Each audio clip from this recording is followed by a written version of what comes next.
ఈ సమాజం ఎలా ఉందంటే లేనివి ఉన్నట్టుగా, ఉన్నవి లేనట్టుగా అపోహలు సృష్టించేటువంటి సమాజం. సాతాను సమాజం అండి. ఒక మంచి నీతిమత్వంగా బ్రతికేవాడిపై బురద జల్లేటువంటి సమాజం. మంచిగా జీవించేవాడిని లోకంలోకి లాగే సమాజం. ఈ సమాజం మంచిది కాదండి. ఇటువంటి సమాజంలో మనం ఉన్నాం ప్రియమైన దేవులారా. నిజంగా ఎలాగైనా సరే పాడు చేయాలనేటువంటి ఉద్దేశం, ఆలోచన చేసి ఎలాగైనా వాడిని పాడు చేయాలి. మంచిగా ఉన్నటువంటి వాడిని ఈరోజు సమాజం లాగేస్తుంది ప్రియమైన దేవులారా.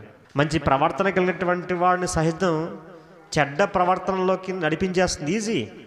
కానీ మంచి ప్రవర్తనలోనికి మనం నడిపించాలి. ఒకవేళ వారు కాని మాట అంటే మనం ఏం చేయాలండి? ప్రభువునందు మనం క్షమించాలండి. క్షమించాలి.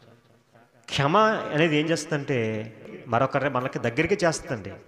ఈరోజు లోకం తెలియక ఒకవేళ దుర్భాష ఆడొచ్చు,